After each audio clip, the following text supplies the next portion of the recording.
going 7-9. Okay. I'm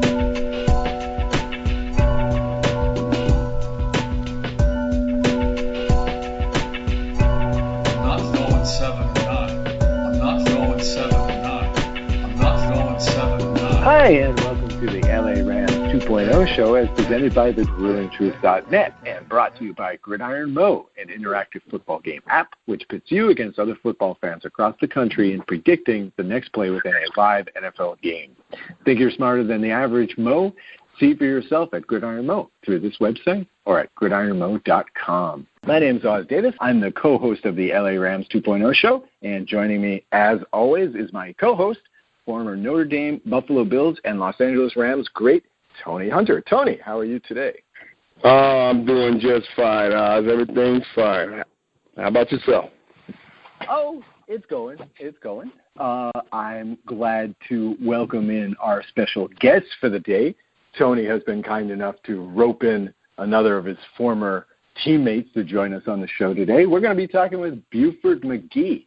He's a kick returner / running back / fullback for the Los Angeles Rams, also the San Diego Chargers and Green Bay Packers in the late 80s, early 90s. Welcome to the show, Buford. Happy holidays, and thanks for joining us. Well, thank you. I appreciate it. Thank you, guys. All right. I wanted to ask you one question to get things started. We'd like to talk to you today, I think, mostly about your Rams career, but I did want to talk a little bit about your college days. Specifically, we were talking before the show about getting drafted, and here you are, you're in the 1984 draft class, but you're picked in the 11th round, a round that doesn't even exist nowadays. Were you counting on being drafted, or was it a surprise, or did you think you should have gone earlier, or what were your feelings at that time? Well, during that time, I had really high coming out of high school, then All-American and all, with, like I said, Tony and Eric Dickerson and Craig James, all those guys. But my college career started off really good, but unfortunately, I had injuries when I was in college. I was always turf toe one year, and people, thought I was a baby because turf toe hurt, but it was really painful. Then I had a shoulder. It was hard for me to stay healthy on the field. But what happened was that the right time came, so I got redshirted. And then my 5th year, we switched coaches. Like Billy Brewer became my head coach. And somehow I stayed healthy. And so really I had an opportunity to show what I could really do. And they threw the ball, we ran the ball, option type stuff. So I showed my versatility. And, I didn't think I would get drafted, but, there was people sitting there like the Dallas wanted me to sign as a free agent and stuff like that. And that would have been great because I was a Cowboy fan coming from Mississippi and stuff. But I was very privileged and very happy that I went to San Diego and fit right in. And it was something that, that played with some great guys, and I wasn't intimidated either. That's the thing about it. When you step on the field with Charlie Joyner, Dan Fowles, Kellen Winslow, all those guys. So you got to have some type of confidence in you. And with Sam Pedri and Eric Dickerson running the show, so it was a great time and learned a whole lot about the passing game. Well, I was just looking at your position on the San Diego Chargers. Now this team had Chuck Muncie, who was injured early that season, as it turns out. But you also had Earnest Jackson, and you also had Lionel James, who was coming up from Bo Jackson's Auburn. What did you think when you saw these guys on the field? My thing was, one of my favorite players at the time, I didn't know I was get trouble, was James Brooks. They had traded him to Cincinnati for Pete Johnson. At the time, and I was like, man, I was looking forward to, meeting James Brooks because he was so versatile. He was a tough guy. So my thing was I didn't get much opportunity, but I knew that Dan Fowles was a little older, and doing the scout teams and stuff. So when I was a scout team back, so when those first teamers come out there and blitz and stuff, man, my thing was to pick up blocks and that's what I did the whole camp. And then one day, Dan Fowles, they came out on the field, and they said first team out there, And Dan Fowler said, I want that McGee boy in there, cause, and that's what he said. So my job was to protect him. And that's how I made the team, And then Earnest Jackson asked me one day, what's my job? And I said, well, to block all the big catch, little pass, and run. He said, no, your job is just to block. That's how I made the team. Then they, interacted me a little bit more, into the passing game, a little bit in the running game, but basically, my whole idea was to block, Wow. Hey, I tell you what, Earnest Jackson really took a liking to you, Buford, because when I was with the Rams, when Ernie came on board, I think it was my second year with the Rams, he made sure he brought Buford down with him. That's right. They traded Barry Redden for me. That's what it was. Oh, okay. Wanted to be he was behind Eric, of course, and he wanted to, be a running back himself, not a fullback. So they made that trade. Yeah. Right. Now, let me ask you this, Buford. I've always been curious about this. Were you a tailback, or what position did you play in college? I was a tailback in college. But what happened was, at the time we were in what they call, split back, and they would check with me kind of pass or run or to the left or right. So we didn't know until we saw defense where I was going to get the ball, I was going to block. So that's really what I honed all the tools and learned how to do all that stuff. Oh, okay. Because I tell you, just watching Buford play, you could tell he was a good athlete. Now, did you play in high school and stuff like that? Did you play basketball or something, or run track? Yeah, I was an all-state basketball player. I was a slam. I figured that, Buford. For the state of Mississippi, I sure was. I was a pretty decent athlete at the time. What'd you play? I'm just curious. What'd you play in basketball? Were you a point guard? Yeah, I was a point guard. And, wow. Great vertical leap, Is that right? Yeah, it was all good. Okay. So now I know your secret why you kept getting open all the time. Now I know your secret.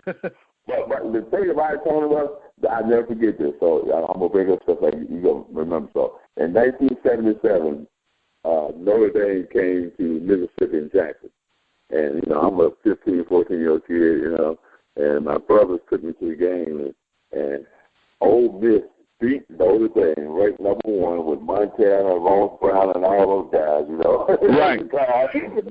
They did. Let's go get their loss that year. But it was so hot and humid down there, the guys, those guys know they couldn't take it. And Ole Miss beat that year. You know what? I used to hate going down south to play when I was at Notre Dame. We would always play Miami like one of the last 2 games of the season in Miami. I mean, it's nice to get away from South Bend to get to that warm weather, but it was always so hot down. By the second half, my legs were gone. Yeah, that's what it was. But that's when I was going to go to Ole Miss. But the great thing about Notre Dame, I always liked people from Notre Dame. I had the opportunity to play with a lot of people from Notre Dame. I mean, Pete Houlihan, Greg Bell, Todd Light, Cat Terrell. I mean, I can go on and on with guys that from Notre Dame were always first-class guys. And now Tim Brown, he was in the LA area, guys just know him. So, everybody from Notre Dame I met, very special people, very great people. So I really appreciate that. I appreciate that, my man. I feel the same way about you, Buford. I took a liking to Buford right away when we it was a new environment for us both with the Rams. We had a new offensive coordinator coming in, Earnest Jackson, and I just figured if Ernie took a liking to Buford the way he was, there had to be something special about the guy. But Buford, I hope you don't get offended by this, but Buford wasn't the fastest guy. I mean, he kind of reminds me of Marshall Faulk, where if you look at Marshall Faulk, he's not the strongest looking guy, he's not the fastest guy. Right. But he could run the football, he could get open, and he could catch the football. He was effective. That's right. And the whole idea of that offense, what I liked about it, it was like playing street ball. When you go out there to see zone, you hook up, you see man, you run your option route. So it was that type deal, but you had to do it really quick and be able to read those defenses. Tony, you know that. But it was a pleasure playing that offense, and like me and you both got hurt by the same time. I think you was coming to me, and I told my Achilles, so we did some outside talking together. And you know what, Buford? You know what? I know. We've been on the sidelines talking.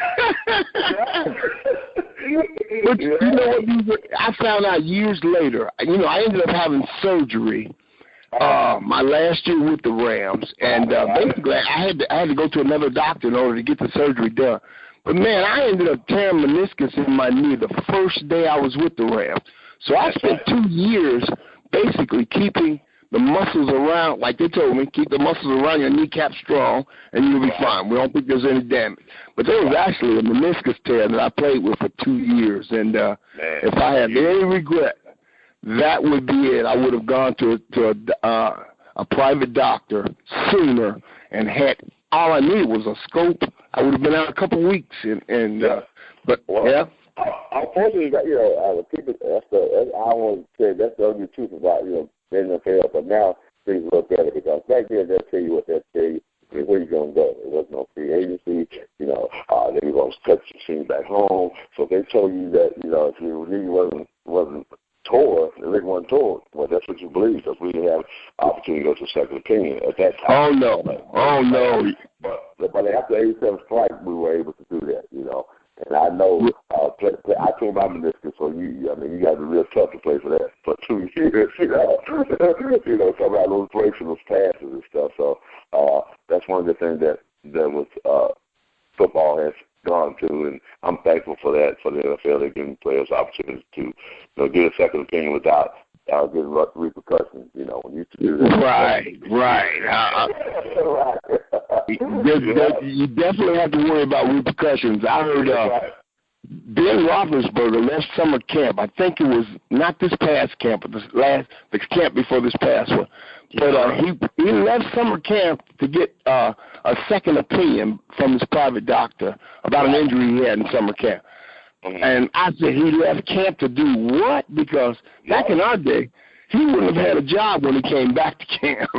Man, Dr. Shields and what's the other guy name was named Toby? What's that one doctor name had the cane that walked Dr. around? Curlin Job and Mr. Shields, Lance Shields, they whatever they said, that's what they went by, And I'll never forget one day we were playing and I had a bump on my shoulder, I hurt my AC on my shoulder, but I had been playing with it and the trainer said, go see, Mr. Curlin. I said, okay. So I go in there, and I told him, they saw it. They said, oh, that's really messed up. You need to have a shot in that.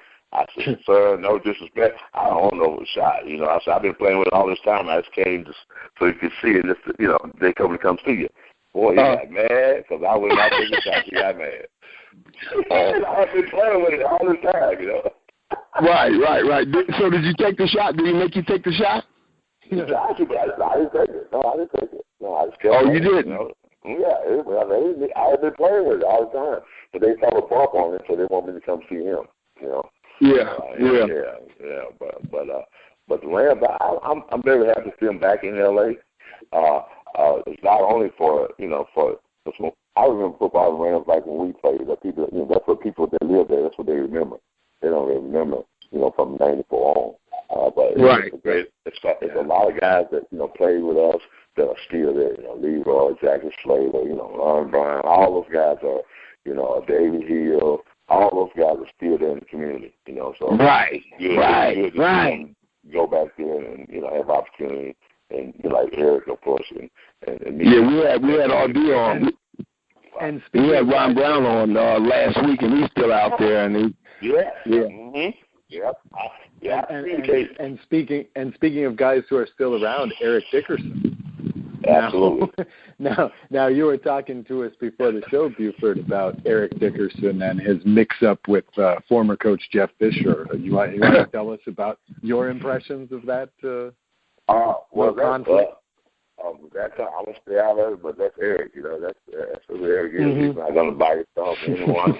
Ever since the first time I met him, when I came to the Rams, got traded. That's just who he is, and no matter who it is, he's gonna say what he got to say. But he opened his arms up when I came there, and he's not people think he's a jerk, but he's not. He's really a good guy. You guys told me that. He cares about you. And this whole idea when he was with the Rams, we were there. He just wanted to be paid like Marcus Allen was being paid. You know, he was the best back in the league. And Marcus was making $1 million. He's making $600,000. His whole deal was he just wanted $1 million to say Marcus. And and you gotta respect that. And he deserved it. He deserved that. He deserved every bit of it. So he's always been one of the greats. And you know, and he tells the truth. Sometimes people don't want to hear, but one thing, if you ask Eric something, he's gonna tell you the truth. So.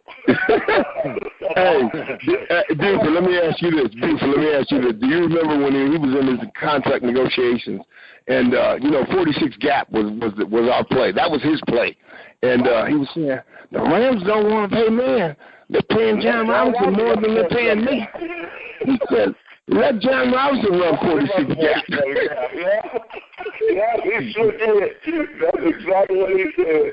You know, I mean, and we was in the media too, and I was like, oh my God, you know, coming from San Diego, I wasn't used to that. You know, I wasn't used to that, but hey. Oh man. I said now he wants John to run 46 gap. He's supposed to be mad. That was Eric, you know, but what a great player he was, though, you know. What a great guy, you know. I mean, really, there was no one that I think prettier and running in motion was with Eric when he was running with that ball and that drive. And, man, it was a beautiful thing. I used to love to watch him. I'd say, man, you make it look so easy, man. I know it's not that easy. I know it's not as easy as you make it look, but, man, he made it look easy. One thing about Eric, I think that he had a whole lot of talent, but he had a mean stiff arm. I think people didn't really know how strong he was. I mean, he was really strong with that stiff arm. Yeah. Not so much in the weight room, though, was he? He wasn't a real strong guy in the weight room. No, he wasn't. But that stiff arm he had was a weapon for him. You know Right. He hit people with it so fast they knocked him down to the ground. And right. Yeah, that was one of his weapons. He was trying to show me how to do it one day at practice, and he was like, how to go to the face with it. He was like, just stick it out there, put it in his face, and pull it back. And I mean, he was a master at it. Yeah, man, we had a lot of guys come through LA on that team, a lot of great guys. And, when Plan B happened before free agency, you remember that time when it was Plan B? You know, they left certain people off the roster that you had opportunities to find to go somewhere else. And that's when people like James Washington got a chance to leave and, go through other. Okay, let's take a pause right here. We've got a sponsorship ad to put in here. Let's put that in, and we'll come back in just a minute. Okay, let's get right to it. Do you want an easy gift idea good all year round? Or maybe you just like to keep a steady supply of quality crafted microbrews delivered directly to your door? Either way, The Grueling Truth has a solution for you. Go to thegruelingtruth.net/beer to learn how you can join up with the Craft Beer Club and get the best American beers you've never heard of sent direct to you or that beer drinker on your gift list. The Craft Beer Club discovers exceptional craft brews from around the country and delivers them direct to you or your gift recipient. Every selection is produced by independent microbrewers employing traditional ingredients and time-honored brewing methods. Best of all, with the Craft Beer Club, there is no membership fee, no obligation, and any subscription may be canceled at any time. Choose from monthly, bi-monthly, or quarterly to get the right amount of great beer to stock your fridge or someone else's. So help The Grueling Truth help you to fantastic beer year-round. Visit thegruelingtruth.net/beer and join the club, the Craft Beer Club. U.S. delivery addresses only. Please enjoy Craft Beer Club products responsibly. All right. We are back with the LA Rams 2.0 show here at thegruelingtruth.net. Actually, I had one other question for you, Buford. You talked a little bit ago about the weight room.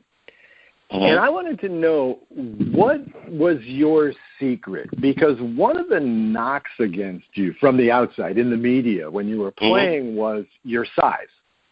Right. And I wanted to know how you managed to play so much bigger than you actually looked. I mean, you've got to be one of the smallest blocking fullbacks of the 80s. Right. Well, at that time, like I was probably like between 205 and 207, Wow. Roger Craig was like, 217, 220, but he ran the ball to the block. Well, I think more than anything, it wasn't about how strong I was. I think I had some good strong leg drives, but you wouldn't know it because my leg was so skinny. But it was more about technique than anything. So you go in them real fast, and that's what defense players don't like. And once you get them off balance, I mean, you just, you do what you have to. And it didn't have to have good people running behind it also, But the whole idea was is getting to the guy before he gets started because they're so much bigger. So that's what I tried to do is, really get him off guard, chop him one time. Next time I think I'm going to chop him, I hit him in the mouth.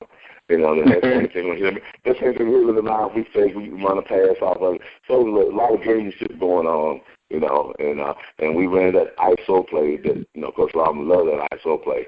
And my God. Play, that's how I you need some mean linebackers, boy. And I mean, you going at it 100 miles an hour. It just seems like all game long. All game long. That's their favorite play, the ISO play. So, I mean, when you're going to meet some of those guys who are inside, it was just a will, You just had to go in there and try to beat them to the punch and change it up a little bit. But the whole idea was to get to them before they got to you. Try to meet them halfway on the other side of the line. But once they get back in the backfield, you already lost. You can't control that situation. So it was about beating them to the target. Basically, that's what I used to do. Mm-hmm. Now, was Greg Bell there when you were with the Rams? Who's that? Greg Bell. My former Notre Dame and Buffalo Bill. Oh, man, Greg got saved from Buffalo, and I came there. Now, Greg has his own show like you. Now you don't talk as much, but Greg, Greg don't shut up. I talked to him not too long ago, but, Greg came to L.A. from Buffalo. He had been all-pro, wasn't he? And when we got him, I think he was all-pro in Buffalo one year, but he was in Buffalo, yeah. He was a great cutback runner. I've never seen anybody move as quick, can cut and do the things Greg used to do, And it was Greg was a good basketball player too, Buford. Greg was a good basketball player. I remember. Yeah, now I was all state. I was all state in high school, but we had a tournament up at Notre Dame, and one time I was coming down against Greg, and I had got just inside the circle. And, but Greg Bell blocked my shot one time, and I was just inside the free throw line, and I just kind of lobbed it up there. No way in the world I think this guy's going to be able to block this shot. Man, and he was saying, woo! Yeah, he could jump. I mean, who can really play basketball? Pete Houlihan. Oh, yeah. Well, Pete was always in that tournament up in Notre Dame with him. He was a good basketball player. Yeah, he could play too. So there was a lot of guys that, and like I said, I was good athletes at that time. We could do both things. But I didn't run track because there's too much running. I couldn't do all that running. You sound like me. Hey, my high school track coach had to beg me to come out to track. I'm like, man, are you serious? Same thing with me, I went out there and he told us to run a mile or something to warm up. I quit. Because I was like, we just warm up? We got more to do? I was like, oh, dude. I came back my senior year and he said, I tell you what. He said, you just work on, starts and stuff like that. So I think we ran 100 and the 220 back in those days, and so that's all I ran. But I tell you what, amazing athlete that was back in those days was Marcus Dupree. Man, he was. I was a senior. He was like a freshman. He was breaking records, running 9.3, 100-yard dash back in the day. He's like, Marcus 6'3", 250 strong. So you guys you were from the same town. You were from the same town in Mississippi. Right in the same area. We probably about 50 miles apart, So, yeah, right. Okay. Right. But he was a specimen. I just wish he had the opportunity, to stay healthy and, and do what he could have stayed in college and did. They don't tell him how great he would have been. Yeah. Oh, yeah. I saw that they had a special on ESPN about him, and he was watching some of his runs and said, man, I can't believe that's me that was doing all that. And that guy was a man against the boys. And the thing about it is, he missed all those years outside of playing football, got back in shape, came and made the Rams team. That amazes me. You know, our guys, you know, sit out for 3 or 4 years and go up 300 pounds and get back in shape and come out there and make it. So now, were you with the Rams when he tried out for the Rams? I know he tried out with Okay. Yes. Yeah, I was there with him for a couple, almost 2 years. Yeah, sure was. Okay. Yeah, John Robinson. I mean, you know, there's no better teacher than John Robinson with running football. You know. Right. I was surprised they let him go because he had a good preseason. I mean, he did well during the preseason. That's right. But you know, he did his thing and came back and did. So let me ask you this: what's going to happen between Ohio State this year? I know you know from that area, so you think they're going to win? Or what's going to happen? You know what? Clemson is tough. They are tough. But Ohio State is loaded. They are loaded. A lot of athletes, Buford. I know, man. I know they keep loading up. I mean, They just reload every year. And then I think they had 30 guys from their roster last year to make NFL teams. I'm saying it's a crazy number, something like 20 or 30 guys. Yeah, more than one. Yeah, we have a Notre Dame guy in Ohio State. You know, we have the wide receiver that come from quarterback in Houston. And then we have Fuller from Notre Dame. You know, they both Texas team. Fuller was tough. Fuller was big play guy. Fast, real fast. Yeah, but yeah. You know what? They're starting to get those type of players back up in Notre Dame. For a long time there, you have guys starting for Notre Dame, but they wouldn't. That next year, once they graduated, they wouldn't be playing on Sundays anywhere. We went through about 10 or 15 years where we didn't. I mean, we weren't having guys drafted. We weren't having guys making NFL teams. Now that's starting to change a little bit under Brian Kelly. At least you're starting to see guys, you know, get in the NFL and be productive. But man, he had a tough year last year at Notre Dame. Yeah, sure. Todd Light's on that staff, isn't he? What's that? Is Todd Light on that staff, on that coaching staff? Todd Light? Yeah. He is. I think he coaches the DBs. They've had so many changes, though, Buford. They changed the defensive coordinator twice this year. They just hired another one.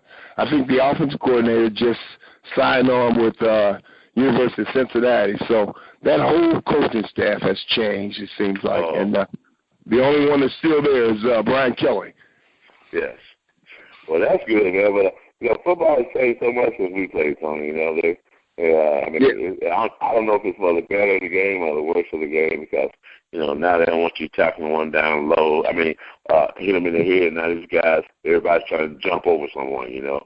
And right. With that jumping, eventually someone's going to get hurt because they catch you in the head, they're going to drive your shoulder and your head into the ground. So, you see the college. Go ahead. I'm glad you brought this up because this always tends to come up in these conversations with guys from the 80s or the 70s or whatnot, how much the game has changed. But I think that you, Buford, are in a particularly unique position to talk about this because the position that you played isn't even being played anymore. Right. There are teams that don't even carry a natural fullback anymore. And I wanted to know what you thought about that. I wanted about this evolution of the fullback position. Well, I'd say what they use fullback for now is a little different than what the West Coast offense started out to be. You know, with Zeb Peavy, basically the West Coast, like I said, was like, you know, one-on-one kind of, you know, get a player and run zone, hook up, whatever. You know, and the thing about it is, you know, Zeb Peavy and Bill Walsh, you know, and Joe Gibbs, all those guys on staff together with down in San Diego before I got there, with their Coryell.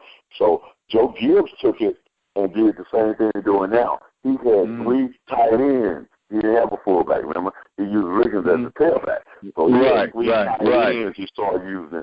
So it started revolving earlier, but it's just so that Del Pino did the same thing. But it's just so that he had me and Del Pino and Lil Train in San Diego that we were able to read and do that. It's kind of a hard job to do, you know, but you got to be able to do things real fast. So they start using bigger players, you know, like with 3 tight ends and all that. So I think it's okay if you want to run with a good tailback if you got, you know, like you have Eric Dickerson or somebody back there with 3 tight ends. But those tight ends are not used to going inside on the MISOs. and that's why you see those players get stuck a lot. So you got to have a running back mentality as a fullback to get up in there. Not saying that they can't do it, but the size and and how big they are, it's hard for them to run up and get up on the other side of the line and need to defend on the other side of the line. So that's why you see a lot of those stuffing plays inside. And you don't always see that with Red Hill. I wanted to ask you this before we let you go, but Todd Gurley, you were a former running back. What do you think? Is he the real deal or what? What are your thoughts on Todd Gurley? Well, Tony, you know as well as I know, football's a hard game. Some people, like I always say, I tell people this all the time. No matter what business or what you do, not everyone wants to play on Sundays, but no one wants to do what it takes to prepare to play on Sunday. Sunday's easy, but practicing and training camp. So what I think it is that I hate to say it, I think it's a sophomore blues. I think when you go and you have such a great year, your rookie year, you don't go home and do what you're supposed to do. You listen to what people say, you're making commercials, doing all that. I think you need to just get all that, come back to basics and train hard this year and come out and have a better season. I think he has the talent. I just think that he didn't do what he did before he got there. So he needs to go back this off season and really train hard and work hard. Right. And I think he's a good back. He just needs to be back on the right track. That's all. That's what it is. Now, if you don't do that, well, same success, same thing gonna happen. But you can't do anything unless you have a good offensive line. That's number one. And you got to have a decent quarterback, because they're gonna put 8 or 9 in the box if you don't. So it's him. Some of them put a little of it on him, put a little bit on the offensive line, put a little bit on have a young quarterback. It's all there. They're not going to take 8 or 9 out of that box with the quarterbacks they had. So that's the situation.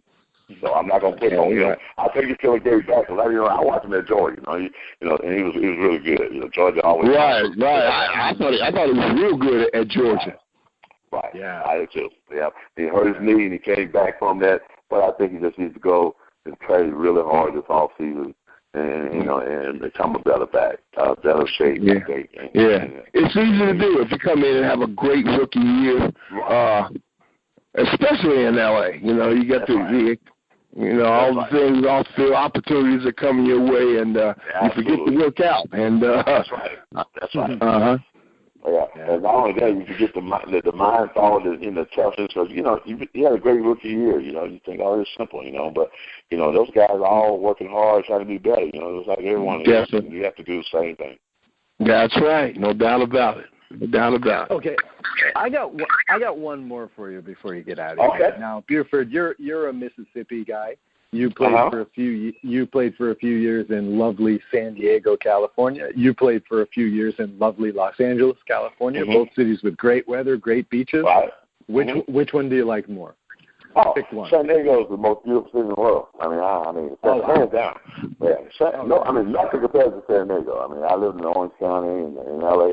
Nothing compares to San Diego for the weather and the city. It's nothing like it. I love LA. I love Orange County. I had a great time. I love it. But for this place that you want to stay and live, I had the choice. San Diego, no doubt. 72 year round, it seemed like. Okay.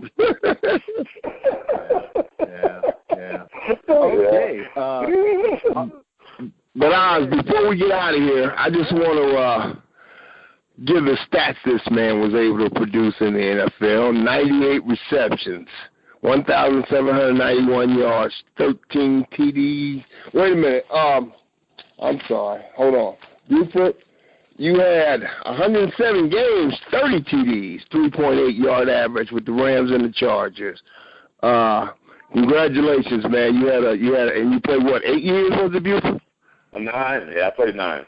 You ended up playing 9 years. That's unbelievable. That's something for $11 draft pick. Just like with Dak Prescott going on now. We all had great talents, how it is, but injury plays a big part of sports.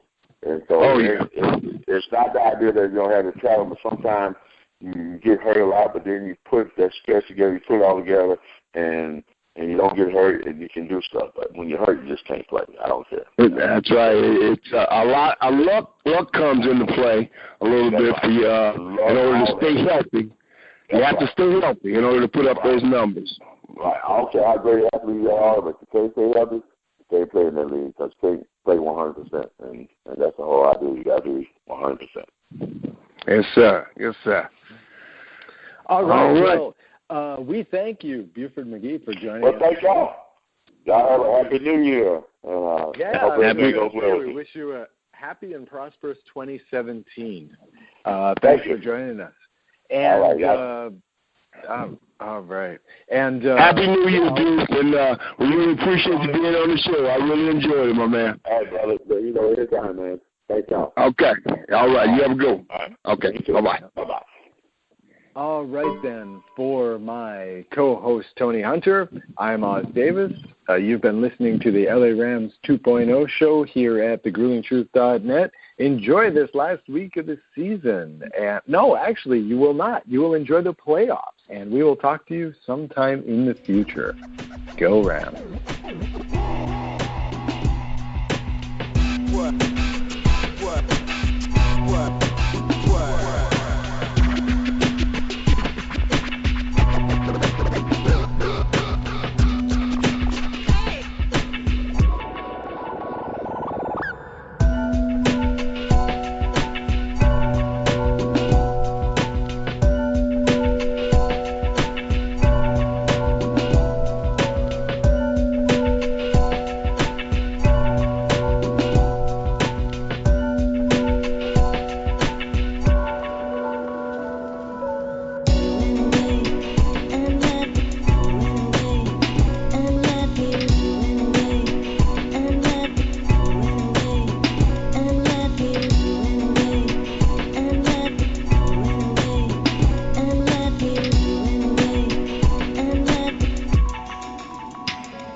Going 7-9.